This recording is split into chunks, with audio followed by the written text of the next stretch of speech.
And now, we bring you the following live press announcement from D.C. Mayor Muriel Bowser. Good morning, Our everyone. regularly scheduled program- Okay.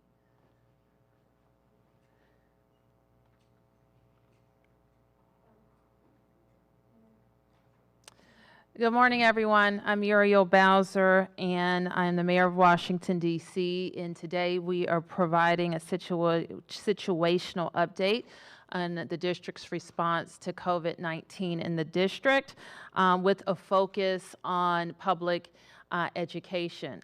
We are located in the Old Council Chambers at 441 Judiciary Square. I want to thank the members of the press and all of the people watching for your patience this morning. We had some updates that we wanted to make sure were absolutely right in presenting to you this morning. Today, we are planning to make an announcement about the upcoming school year, and we will get to that in just a moment. As you know, we continue to monitor our COVID-19 data very carefully.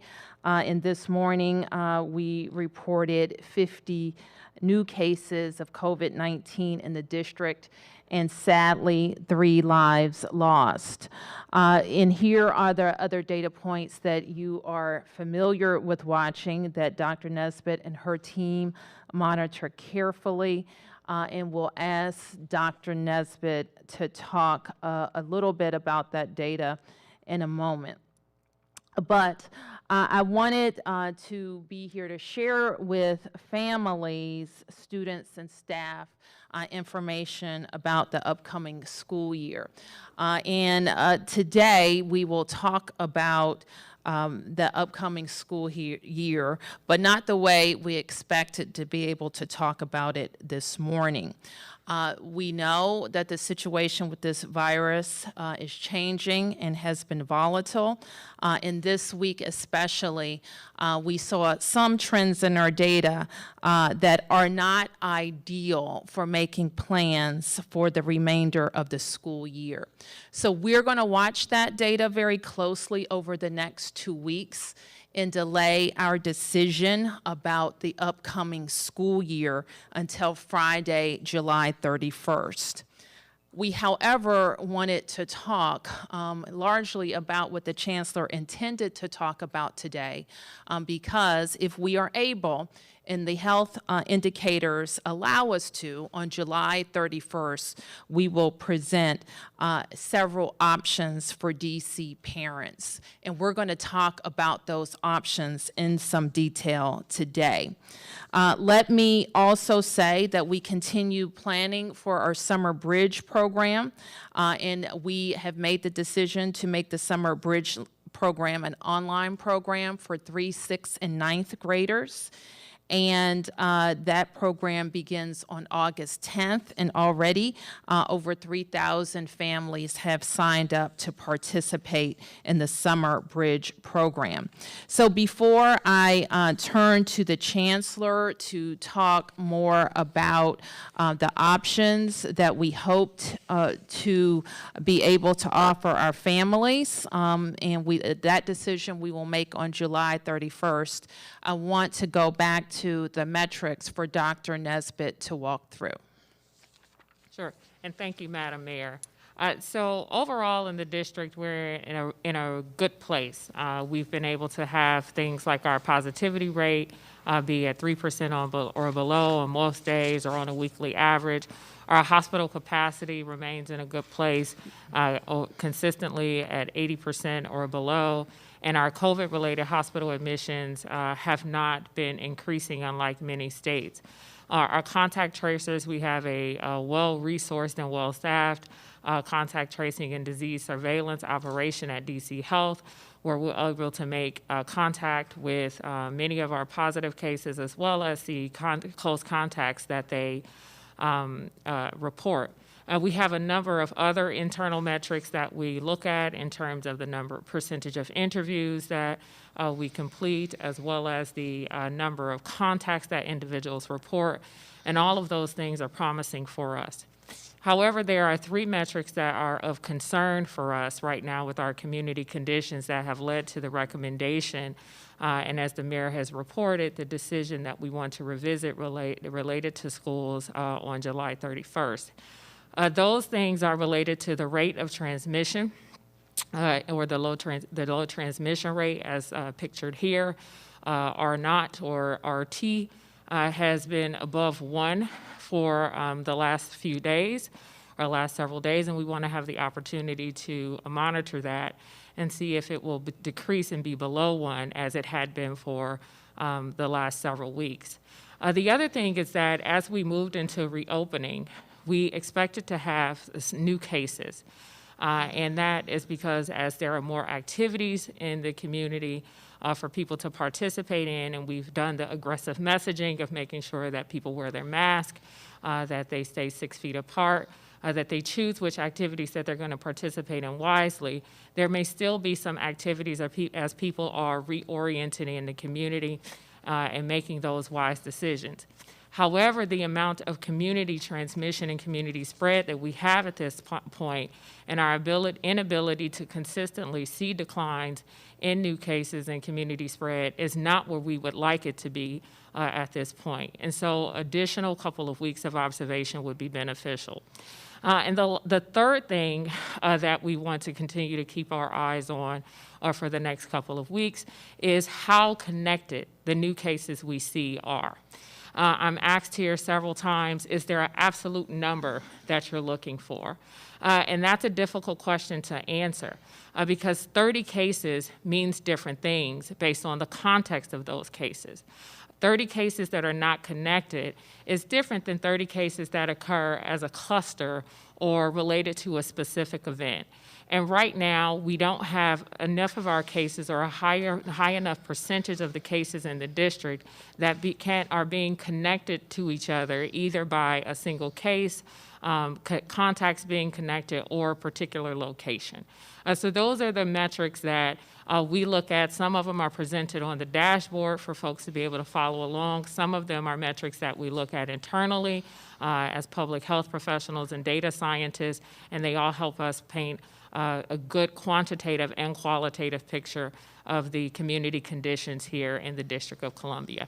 But I do want to reiterate that overall, out of the global set of metrics that we look at, both posted on the dashboard and those that we review internally, the district still is in a good place as it relates to our picture related to COVID-19. We still do need everyone to continue to do all of those things like wear your face mask, keep 6 feet of distance from others, choose your activities wisely, wash your hands, stay home if you're sick, all of those good preventive measures so we can keep moving our health indicators in the right direction.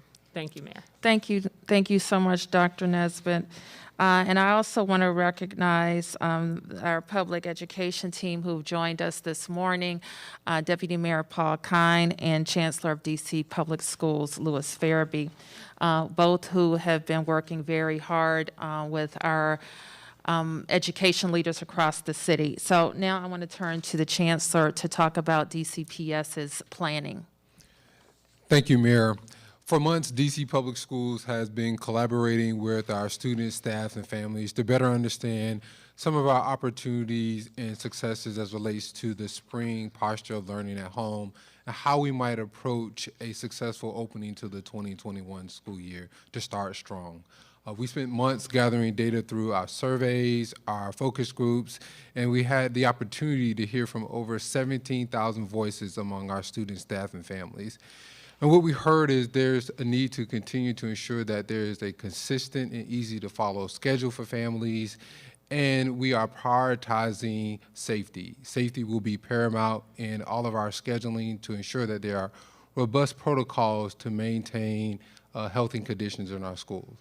We also heard the need to ensure that we continue to maximize learning. We know that the optimal learning experience for students is in-person instruction, and we intend to maximize that with scheduling that promotes the safety protocols that were referenced earlier. To do that, we are cohorting students into groups so we can maintain successful distancing and also to ensure that we can do appropriate contact tracing. And our final point, and it's represented in the data, is our commitment to ensuring that we're maintaining equity and access. And that means ensuring students have access to devices and supplies to have a successful learning experience. So to do that, we are offering choice. And one of the elements that was reflected in the data as well is to ensure that families who want to have in-person instruction have the ability to choose a hybrid model, and then also the ability to offer a virtual-only instructional model for those students who have experienced success in a virtual-only option and would like to continue that for the 2021 school year. So what I'll do next is I'll walk you through what that will look like for all of our grade levels as we have prioritized learning at home for all of our students who need that, but also to maximize instruction in person with a particular leaning towards our earliest learners.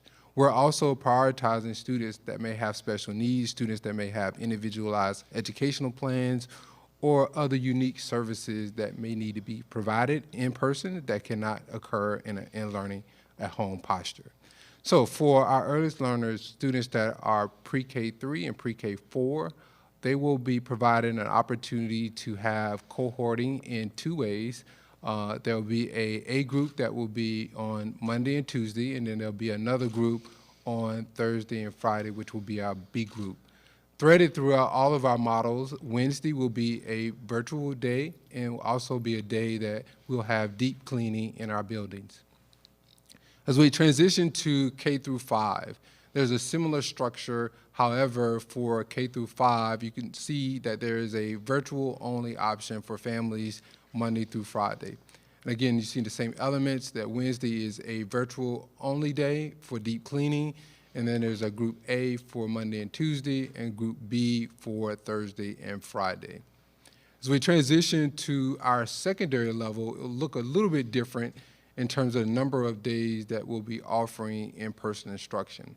You can see for our students of grades 6 through 12, there'll be 1 day of in-person instruction as the anchor, and then we'll have our virtual only option for students 5 days a week. And then Wednesday will be our day for virtual only for all students and deep cleaning. It's important to note that those students that are in education campuses where they're being served in a pre-K through 8 grade level model, those students will work on the model for elementary students for K through 5. And those students that are, again, in 6 through 12 will operate from the current schedule presented, which is 1 day of in-person instruction and 4 days of virtual instruction. We have created this model to ensure that we are nimble and flexible. So should we need to move from a all virtual structure to a hybrid approach, we have the ability to move back and forth.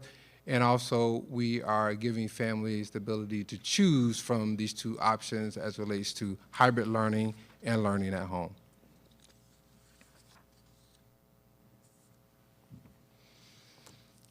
So I think that's the basics of what we talked about, and there's more to the discussion from DCPS's standpoint about how schools are being readied and the protocols at schools that we will use the time between now and the 31st to talk with families in town hall settings about what all of those protocols are. And Chancellor, you may be able to address some of that if there are questions today.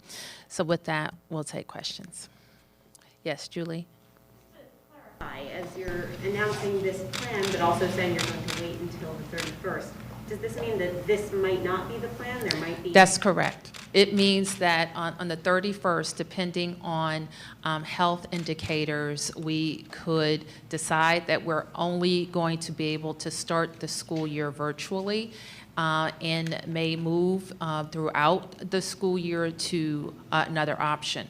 It may mean that we have determined that the trends that we see for the last week don't persist, and we are able to offer all virtual option or a hybrid option where the students would come in on the various days that you just saw and learn virtually for the balance of the week. Yes?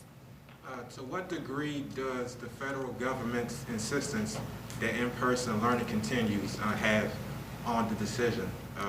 It has no impact on our decision. We are driven by this value, and that is that children do better in-person, face-to-face learning with teachers in their school buildings and with their peers.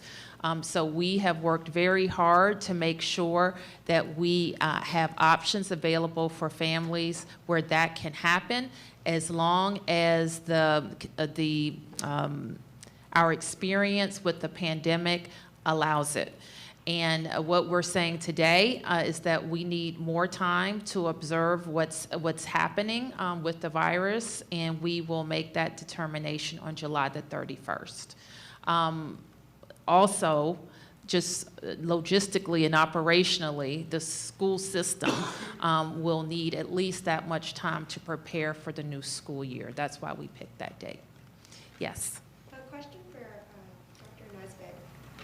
Are you considering any interventions? I know you said in a June 5th press conference that you showed us a sheet that said you would consider possible interventions if 3 days of new cases were higher than day 0. I'm referring here to community spread. And looking at it, it looks like we had 3 days that were higher than day 0, which is 44. And so I'm wondering, right now, your concerns over these 3 metrics, are you recommending interventions? Right, so that just happened today, right? Mm-hmm. So what we do is we actually look at if we can make any connections around what those cases are. And what we're still observing is that there are no real observable connectivity or trends in our cases. So we're not seeing clusters associated with any particular location, or any types of venues. So it makes it very difficult to make a recommendation or for a specific intervention on a specific sector at this point. What we will do at DC Health is over the next couple of days is continue to mine the data, continue to look at the cases that have happened during that symptom onset period to see if we can paint a more specific picture that helps us make recommendation for interventions. And if we can identify something that we can say is the source or the reason why those cases are happening, we will be able to make a recommendation for a specific non-pharmaceutical intervention. But writ large, what we continue to see is that the cases are happening widespread across the community with no real level or sense of connectivity. Yes? Mayor Bowser, what impact did possible protests by teachers cause you all to delay the school's announcement and also the walkthrough this morning at Maury Elementary? What was the second part of your question? The walkthrough at Maury Elementary. What about the walkthrough? What impact did possible protests by teachers play a factor, if any, in delaying the school's announcement and also canceling the walkthrough this morning? Well, none. Actually, and the Chancellor Farabee will jump in, I have found our conversations with teachers to be productive. They are educators, and so they know better than most the value of children being in school with their peers and with their teachers. And I think that we are all working in an unprecedented situation to make sure that teachers and students and families are confident in their learning environment. So I think that was a very, I think we've had fruitful conversations. And with regard to Maury, let me apologize if any of you were inconvenienced by that. And the school, we want to show you how we're distancing in schools and preparing for parents, and we can still do that. But we needed to be here today. Yes? Chancellor Farabee, could you expound a little bit more on this plan to open schools for 2 days, close for a day of cleaning, then have some digital learning during that time, and then reopening schools for another 1/3 of the students. It seems somewhat convoluted to people who aren't professionals. How does a working parent or a guardian schedule his or her work days with wherever they work? If their kids are home some days and not home some days, it seems quite convoluted for parents to figure out. Yeah, ideally, we would have all 5 days of in-person instruction available to families, and that would obviously be the most convenient way for families to plan. However, we know that there isn't a clear path for us to have all of our students in the building 5 days a week and still maintain the protocols that we've established that represents the guidance that we receive from DC Health and also represents guidance from the CDC. And so given the guidance that we receive, we know that face coverings, social distancing are effective in reducing infections. And to maintain that, we know that we need to limit the number of students that are in the building together at one time and also have proper cohorting. And to do that, we can only have a portion of students in the building. And this schedule represents the maximum amount of students that we would have in the building at one point in time. For example, it represents a ratio of about 12 individuals in a classroom. So you can imagine that's about half of what you might have on a traditional operation. And so given that, we know that we have to put students in cohorts, and cohort A would represent about 50% of the students that are in-person instruction through the hybrid model, and then cohort B would represent the other 50%. And we believe that's the best way to maximize in-person learning, but also maintain safety as a key priority. Thank you very much. My only concern about that is if you are a parent or a guardian and you have an elementary school student, a middle school student, and or a high school student, the 2 days in which they might be going to school could be significantly different. And you have a job you have to go to every day. Yeah, we would prioritize in this process if families give us their intent that they would like to have in-person instruction on the hybrid model, to prioritize sibling preference. And we've done sibling preferencing in other areas as well to ensure that we can make those schedules as convenient as possible for families who have siblings across grade levels. Yes, could you introduce yourself? Hi, I'm Jane Rucker. I'm from Washington County Magazine. Dr. Nesbitt, it seems like you do have a robust group of contact tracers that are very effective in getting in touch with people. However, it's still taking 5-10 days to get test results back. That's 5 or 10 days that those contact tracers can't reach out to the contacts of positive individuals. So I know you've said in the past, there's nothing the district can do about that. It's because the labs are overwhelmed. But is the speed in which you can get test results a metric that you're following in terms of, looking forward to further reopening and whether we need to start rolling some of these things back? Yes, we look at turnaround time for the city overall on a daily basis. Today, it's around 3.87 days. 3.87 days is the citywide turnaround time. Okay. Who hasn't asked a question? Mark? So is in-person optional for every student? What is the option parents would be faced with? Would they be able to choose either to send their kids in for hybrid or all virtual learning? That'll be every student will have that choice? On July 31st, we will know if we are able to make that option available. So we will report to you whether we're going to have an all virtual environment to start school, or if we will be able to offer all virtual. That will always be an option. Or if we're able to add the option of hybrid, that you come in for a couple of days or you come in for 1 day, depending on your grade level. And then your question is a good one, if we will be able to support hybrid for everybody who wants it. And that is our goal. It is only limited by our staffing concerns. And I can't answer that question until we know what the health data say, and then we know what parents want.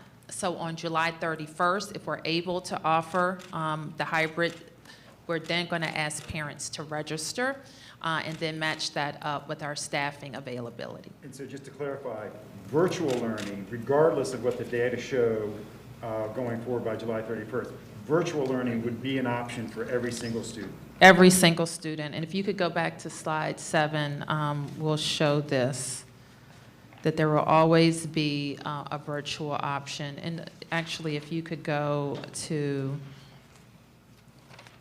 let's start with slide 9. And you see the bottom row is the all virtual group of kids. So parents who elect all virtual. You see that through K through 5. And you also see that on 6 through 12. And all virtual, virtual is not an option for our youngest learners, pre-K 3 and 4. It is not an option. Okay, and then can I ask, what are the options for the teachers and staff? Can they opt out of in-person classroom work if they either feel it's not safe for them because of their own underlying health conditions? Well, that's a kind of a premature question right now, Mark, because we're not there with knowing what we're going to be able to offer, but we will say that on July 31st. And second, we don't know how many parents and children are going to opt in to in-person. And so when we know that, we will know the match of parent preferences and teacher preferences. But we also have available COVID-related leave for all of our employees. That's paid leave? It is. And then if I could ask one more question about sports. Have you made a determination about contact sports, if they will resume, if school resumes? Will we have football, basketball? We actually haven't talked about it, but I'm just going to, it's not our first priority, unfortunately. Yes.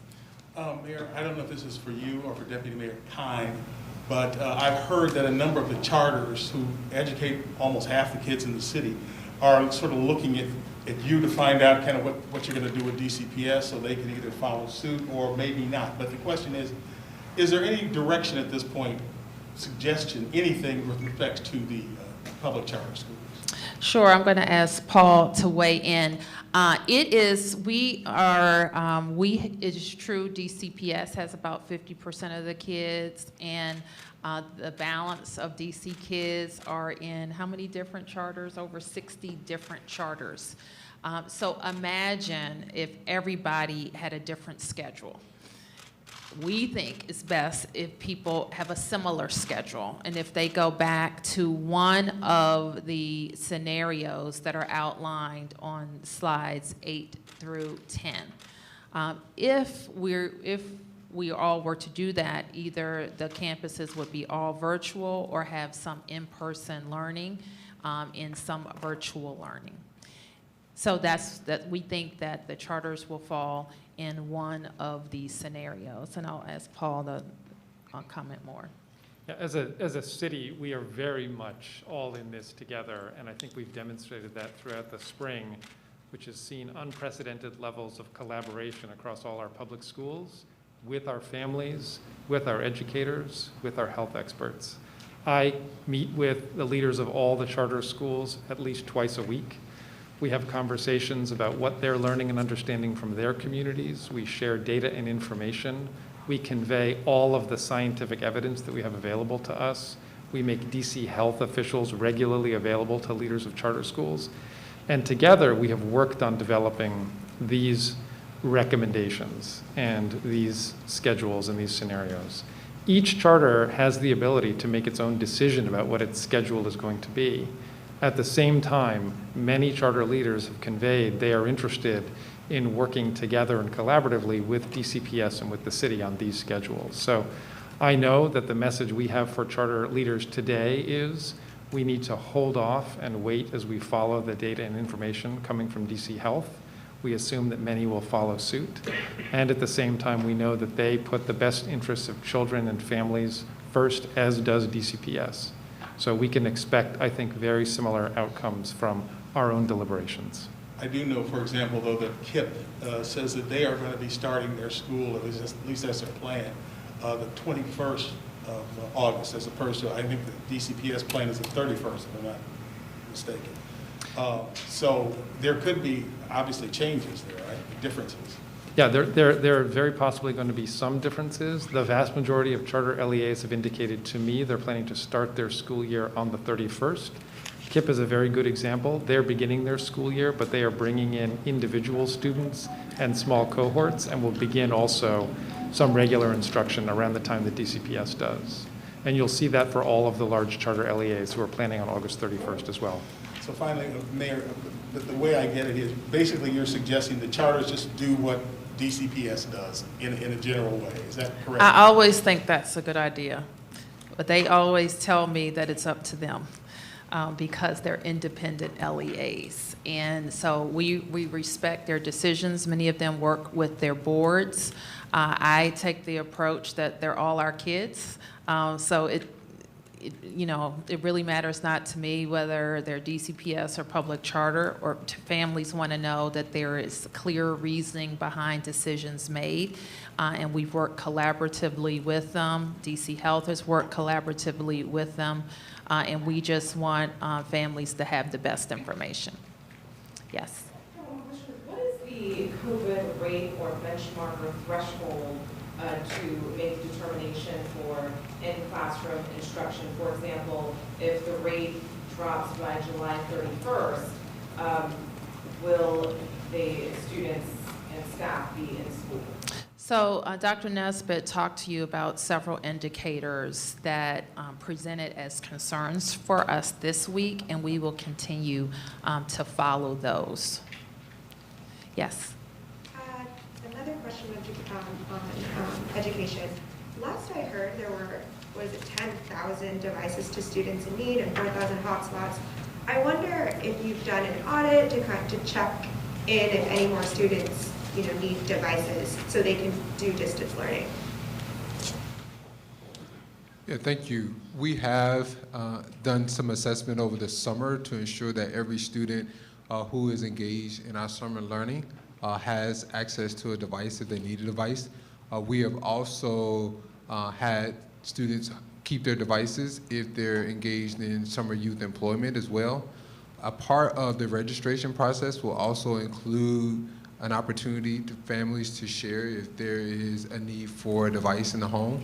We're also in the process of procuring additional devices, so we'll have additional devices as we prepare to open to the 2021 school year. We'll have approximately 36,000 devices. We distribute over 10,000 devices in the spring of the 1920 school year, and we also distribute about 5,000 hotspots. The new devices that we will have for the 2020 school year will be LTE enabled, so that allows us to eliminate the need for additional hotspots. And we have the capacity to provide internet access with those devices should family need internet access as well. So to be clear, I guess internal audit, your understanding is like of the 51,000 students who are, that every student who needs a device has a device, or? That is always the plan, that every student who needs a device, we're providing a device, and that was our posture in the spring and has been our posture over the summer. And we're preparing and procuring devices so we can continue that into the 2021 school year. And then another question for Dr. Nesbitt. I know the American Clinical Laboratory Association, which I know LabCorp is a member of, has said publicly that they're having significant supply challenges. Obviously, you've discussed this during press conferences. They also are asking providers to prioritize testing for those in need. I wonder if that is going to change the way that DC providers, or are you changing the way that we do testing based on the significant supply challenges that private labs are experiencing? So you'll recall that we used to present to you all a priority list, right? And no one really grasped that. And then we had people sort of get oriented to this, work with your doctor to determine if you need a test.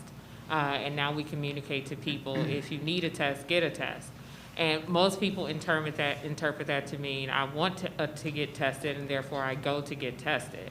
And so what many of these laboratories are trying to communicate to people is that the diagnostic tests that are broadly available are intended for people who have a reason to need to be tested.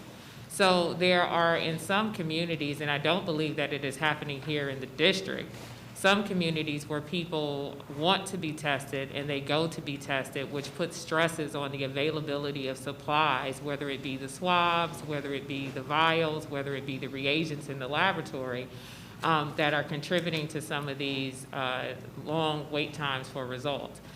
Principally, what we understand happens in the district often is that people who are going to be tested, going to a place to be tested, are people who have symptoms or asymptomatic individuals who have had an exposure. And so those are people who are appropriate for testing, who have had consultation with their healthcare provider, or who have been advised to go get tested. So you will see in some communities where when the wait times are long enough, they are going back to prioritizing who should be tested and advising that clinicians who are making the decisions around testing prioritize those individuals so that you don't have really sick people who the clinicians and the public health professionals who are making decisions around the public health management and the clinical management of those individuals are not getting results, where people who have the desire to know their status but no known exposure, no symptoms, are getting ahead of them in the queue for a COVID test. Tom? Thank you, Mayor. You just said appropriately that all the children in the school system, charter or not, are our children. Would it be appropriate for the mayor and you and the council to maybe pass legislation that during the pandemic, that your charter schools at minimum have to follow the same schedule as the public schools to bring some order to the chaos of everyone doing whatever the hell they want? I have that authority if there is a public health reason for the charters to do or not to do something. So I believe I have the authority I need. So would you consider asking or telling the charter schools, whatever they teach, that they have to have the same days that the schools have? If this is where if they were, for example, trying to open for 5 days a week when we thought that the health indicators would not allow it, then I would intervene on that decision. Yes. Dr. Nesbitt, correct me if I'm wrong, but as you said, it doesn't seem like there's any one clear activity or locale that's the reason for these increased case numbers, the reason for this increase in transmission, and that if you could identify that, you would, react appropriately. However, it does seem imperative that we bring this transmission rate down. So how do you plan to bring that number down while keeping the current opening status as is? We're all in this together. So you'll hear the mayor say often, this is our shared responsibility and our special responsibility. And part of the reasons why we have these situational updates is to make sure that district residents, district business owners, and all of us who are here in our community understand where we are, understand where our health indicators are, and do our part to help make sure that we move our health indicators in the right direction. We have lots of conversations in this community across the world about the promise of a vaccine. We want people to understand that we can change the trajectory of COVID-19 in our communities prior to a vaccine by doing the things that make a difference. Wearing a mask, keeping 6 feet of distance, and choosing our activities wisely. We have indoor dining, we have personal care services, we have a host of activities, none of which at this time are rising to the top on our radar at DC Health. And again, we do constant analysis, primary data analysis, secondary analysis to try to find a single contributor, none of which again have come to the top of that list. And so we need individuals to help us help make a difference in those decisions. When you're going out, ask yourself, as the mayor says, do I really need to be there? Do I really need to go? And if you do, you need to wear a face mask. You need to keep 6 feet of distance from people who aren't in your household. If you don't feel well, don't go to work. We need people to still be making those types of decisions and asking themselves those types of questions. If you run a business, you have employees, what are you doing to make sure that your employees don't present themselves to work while they are sick, causing a risk for other employees and patrons of your business? So those are the types of things that we're all going to have to be in it together in terms of our special responsibility and our shared responsibility to change the trajectory in the district. And so currently in DC, you're only required to wear a mask if you are inside or if you can't stay 6 feet apart from people.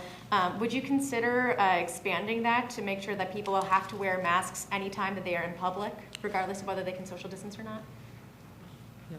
So we have a number of guidance documents that we have right now where we are looking and we're reviewing the language of those in terms of what, how people are interpreting our mandate for masks, and you should look forward to some additional guidance on that. And about when would we expect? Correct. When would you? So we've updated our our guidance document on the use of masks, but because there's a lot of confusion about the district's order for wearing masks, we're going to be making some changes, and you should look for that in terms of how people should interpret where you wear a mask and where it is required in the District of Columbia. And then when can we expect those changes? In the coming days. Great, thank you. Okay, trying to figure out who's next. Sam. Okay, Mayor. So parents sent me this question, and I just want to ask it. Any home visits to assure that the students who are virtually learning are, one, safe at home, eating at home, or have the proper setup for productivity? Is the question, are we currently facilitating home visits? Basically, if you're going to virtual education, is there anybody going to be checking, I guess, basically, the fact that regardless of what model, what structure, and we're always going to be engaged with our students, and we're always going to be checking on their well-being. We believe we can do that virtually. We have done that virtually. We have also elevated some of our practices for home visits to be in a virtual posture. DC Public Schools proudly leads the nation in home visits. We've done thousands of home visits, but we've found ways to do that in online fashion. We have also elevated our mentoring and supports for students that can be done virtually. And we also are doing regular check-ins with our students to ensure that they have the essentials along with ensuring that they are being supported academically. And that will continue regardless of whether a young person is engaged in the hybrid in-person model or whether they're learning at home. How do you do a virtual home visit? We follow the similar protocols that we do for our in-home visits. We have the family tell us what's the best time for them to check in, and we schedule that time, and we use our platforms for students and families to go online, and we're able to see the student and the family, and we're able to have conversations around what their needs are and what their experiences are and how we can best support them. Any physical home visits?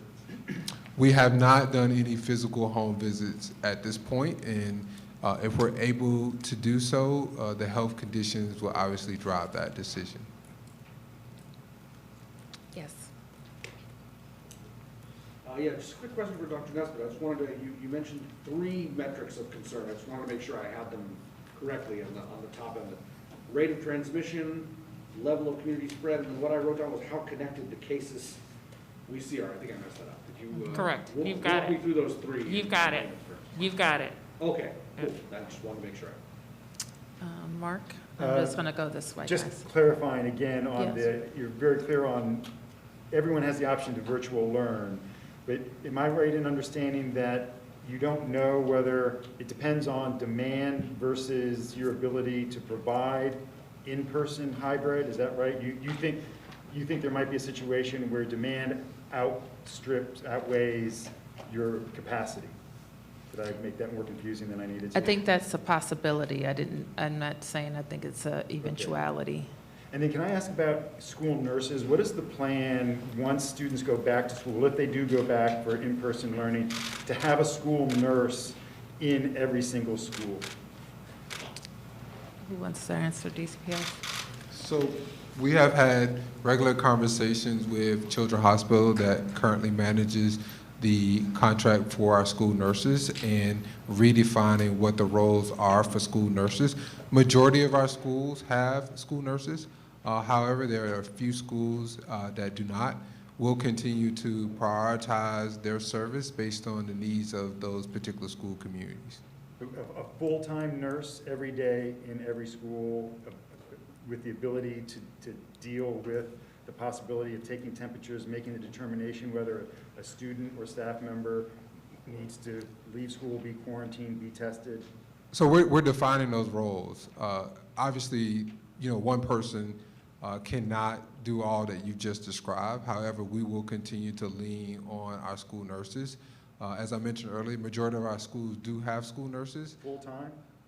Yes, majority of our schools have full-time school nurses. And then what about meals, student meals and the grocery pickups that have been going on at schools during the COVID response?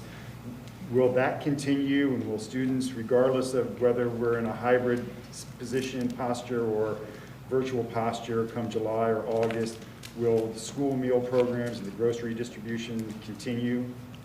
Yes, Chris, could you just talk about how we're handling the meals for students? Sure. I think that the chancellor may be able to do the school meals for the students a little better. I will say that we're going to transfer the operations of where we're doing the grocery distribution from schools to our recreation centers that are close to there.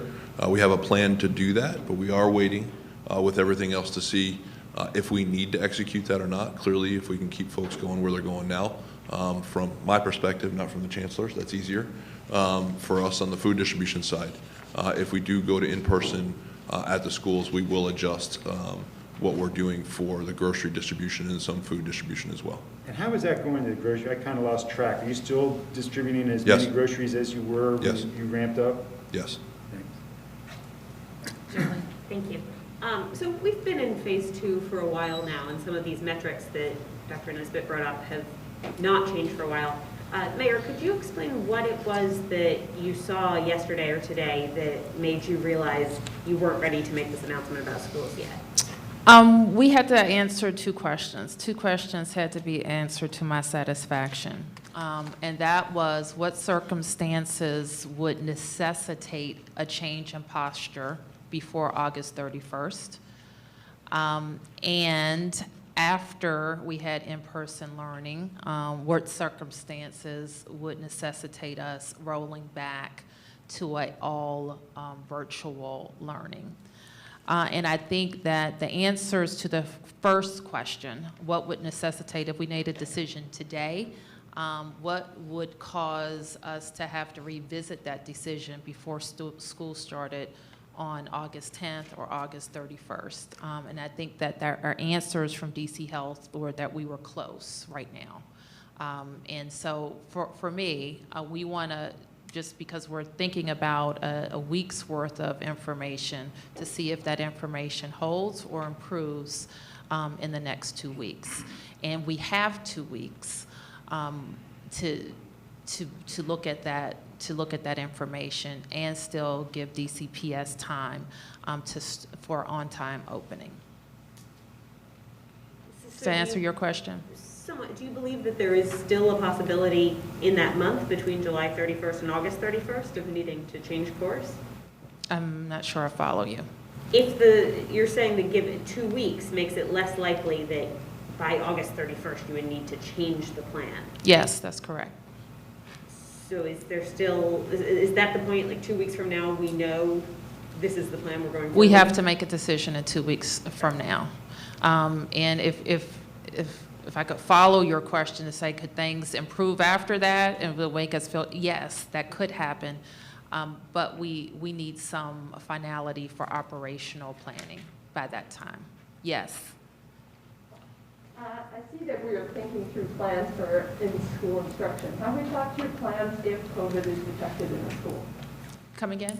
Well, if we're thinking through planning for if students come to in-person instruction, have we planned for what will happen if COVID is detected in the school, either in staff or students? Yes, if you're asking what would be the communications plan. And what would you do? Would people have to stay home for 2 weeks? Would the teachers have to quarantine? Is school canceled for both A group and B group? What happens? Yes, so we would be prepared to talk, but the answer to your question is yes. And the whole design around cohorting is to limit exposures to small groups. So if there is COVID detected in that small group, the rest of the groups aren't implicated. So that's kind of the logic, the public health rationale behind putting kids and adults into small cohorts. So staff and teachers are also in the A and B cohort? Is that how you would describe it? That is correct. So a educator would be assigned to a cohort, and they would be with that cohort of students throughout the day. So that would allow us to contact trace appropriately. And when a parent selects an option, if they have an option, are they required to commit that option? Oh, great question. Thank you. Chancellor, would you talk about that? So it is easier for us to manage a transition from in-person, the hybrid structure, to virtual. As you can imagine, it's a lot more complicated and complex to transition from virtual to in-person based on the staffing needs and the ratios that we're maintaining. And so we would be asking families to make a commitment for a period of time. The current thinking is that would be for one term. It allows us to ensure that we could make a clean transition as it relates to where students are in their academic studies, but also where they are with their grading as well. And that a term is? Yeah, so the term for the first term ends in the end of October, and so the second term begins, I believe, around November 6th. So they can change their minds November. So we would start communicating with families in advance of the end of the term to determine if there are any families that would like to make a change, and then that change would occur at the start of the second term. And one last question. I'm one of these parents. I'm a DCPS parent. What kind of support will be offered to the parents, many of whom are working and trying to fill difficult roles as teachers at the same time? Great question. What's fascinating, there was a question earlier about home visits, and what we see is the demand and interest for parent support has been elevated, and we've seen record numbers in our parent university sessions. And we have seen that as a great avenue to have families get more information about key areas of interest, such as our platforms for learning, how to access Aspen and how to access other information, and then how to support students at home. And so we'll continue to provide that information and offer sessions to families of how to be a support for learning at home, but also how to utilize all the tools that DCPS will launch as we move towards the opening of the 2021 school year. Yes, Tom. Thank you. Chancellor, there's the Council of School Officers that represents principals and other administrators, and there's the Washington Teachers Union. I don't think there are any large ones other than those two. Are those two organizations, are they at the table as this is being discussed, or are they only consulted when you feel like you need to bring them in? So we're in regular conversation with both of those union partners, and we also are in conversation with ASME, which represents another portion of our employee group. The conversations have been very productive. The conversations have been more frequent with the Washington Teachers Union as we've had more conversation around the expectations for educators. The conversation a little bit different with the school officers, which represents our school administrators. But Mr. Jackson and Ms. Davis and I are in regular communication. We just had a session with the Washington Teachers Union on Wednesday. We've committed to more ongoing conversations to help them better understand what our safety protocols are and how we will navigate the proposed schedules. And if I could follow that up, in the contract with the teachers union and the council, there are working rules of what can be done, what can't be done. Are there any rules that would allow the unions, either of those two unions, to have any kind of veto power over what you decide to do? Yeah, so we are building our plans around, our CBAs, collective bargaining agreements. Okay, and so I don't anticipate that there'll be a need to have a veto as you describe. And we'll continue to ensure that we're partnered around how we keep our students and our staff safe. Okay, last questions? Yes. Just looking at this, it says like hybrid schedule is dependent on staff capacity given. I wonder, is it also dependent on giving everyone, will everyone have PPE and will masks be mandatory? I'm wondering about. Yes, to both of those questions. Thank you. I have two questions for the Chancellor. The teachers union has said that they're being told that no additional cleaning staff is being hired. If this school district moves to in-person instruction, do you plan to hire more cleaning staff in terms of maintaining safety?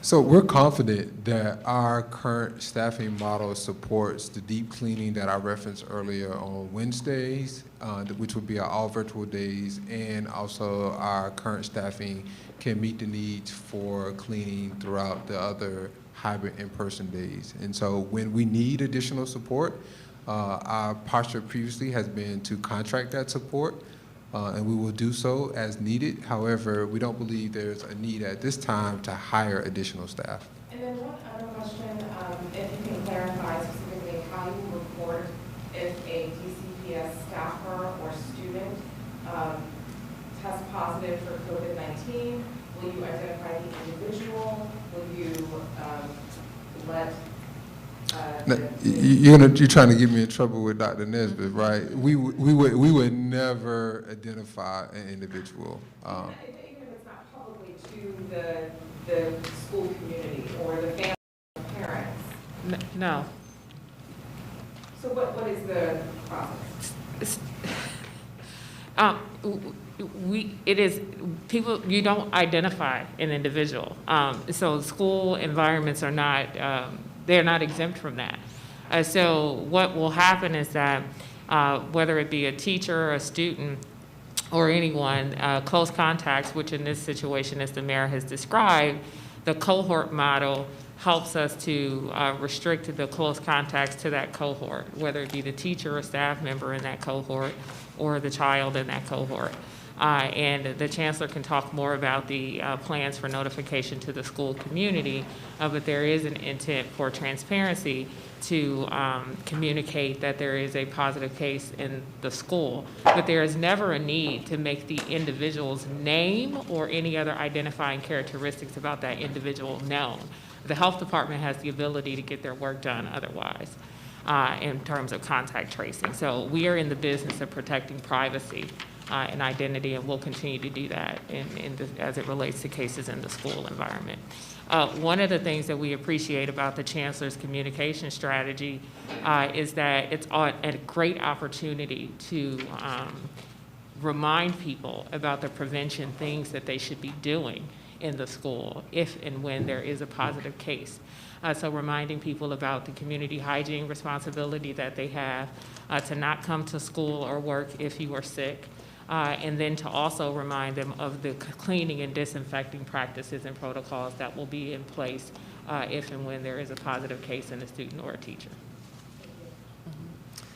Okay, last Just a clarification on the teachers, staff, and the groups of students. So if a teacher is just going to teach one group, so for instance, in a 6th grade scenario, group C goes to school on Monday, that teacher would only go to school on Monday, and then that teacher would also work from home the other 5 days, the other 4 days? Is that how it works? Can you show slide 10? Yeah, so it could be different. So you could have an educator that's in person on Monday, but they're also in person on Tuesday with another group. However, they're with that one cohort, and they're primarily with that one cohort throughout the day. Right, so then that would mean that if there's a teacher or an educator who tests positive, who has contact with more than one group, then more than one group would have to quarantine, correct? So the goal is always to limit the number of cohorts that an educator or an adult would have in contact. But if there were to be a positive case with an adult that had contact with more than one cohort, we would then have to communicate with that individual and those individuals that have been in close contact with that adult. Right, so I guess my question is that educators will have contact with more than one group, while students will remain confined to one group. Educators will. It will depend on the role of that educator. In some cases, you could be a third grade teacher and you're assigned to cohort A, and you're only supporting cohort A when they're in-person instruction, and then you're supporting them virtually. But there could be other ways where an adult could have contact with multiple cohorts. But of course, always we would limit that as much as possible. Mayor, can I just, I apologize, I could just follow that up. Some school systems recognizing the complications and the somewhat convoluted system you're trying to create, would it not make more sense simply to do, I think it's one of the schools in this region, just have online learning at the beginning of the school year and see how that's working out, and then transfer it into in-school learning, say in January or after the holidays, to get some sense so you have some continuity. Because again, just trying to figure out who's going to go to which class on what day and who's going to come in to watch It's a schedule, Tom. It's a schedule. And while it may seem convoluted, it's because none of us are familiar with it. And I wouldn't want to say, let's just do X in the face of a pandemic as if we all have all the answers. We start with this value, that children are better served in their classrooms with their teachers and their peers. And none of us know the impact of having our kids out of school for up to a year. We can guess, we can probably estimate, but I think we all know that it's not ideal for learning, both academically and social and emotionally. It may be that the health indicators suggest that we can't come back in person. That may be. It may be we won't be able to come back until January, but I don't think we know that yet. And this school system is going to do everything that we can with all of the information that we have to make the best decisions for kids and their families and our staff. Thank you. Okay, thank you, everybody.